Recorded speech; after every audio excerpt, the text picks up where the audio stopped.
be needed for a little while. The next couple of weeks of data would be very important. Thank you.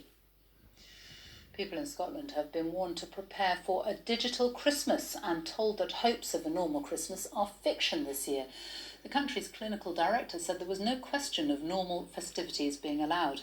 Opposition politicians said the prospect will leave the public devastated. The prospect of some winter sunshine has opened up today after the government said that travellers to the UK from the Canary Islands and the Maldives will no longer have to self-isolate for 2 weeks.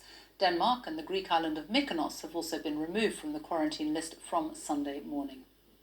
There's been a sharp rise in new coronavirus cases in France in the past 24 hours, more than 41,500, a record number, up from 26,000 yesterday.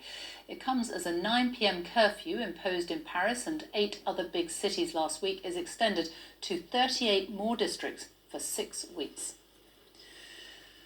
During the peak of the pandemic, it became clear that Black and Asian people have been disproportionately affected by coronavirus. Now, a unit set up by the government to look into the issue has found that race alone does not explain the disparity. Other factors, such as jobs and housing, have to be taken into account.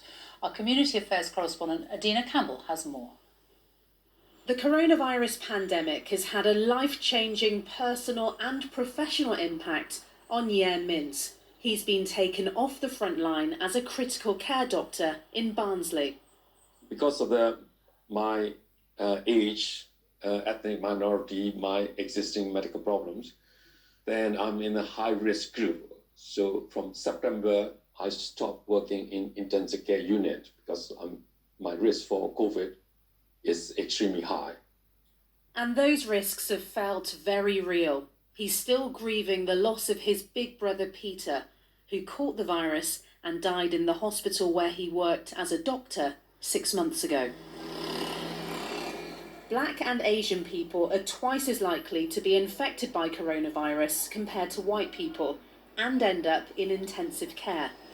From previous research, we know there are a number of reasons why people from ethnic minorities are more at risk. They're more likely to live in poorer areas, in shared housing, and be in high-risk jobs. But one of the government's new health advisors says focusing on ethnicity is not the right approach to help save lives, and instead everyone should have a risk assessment. He also believes racism is not an issue. My own take on this is that if you look at overall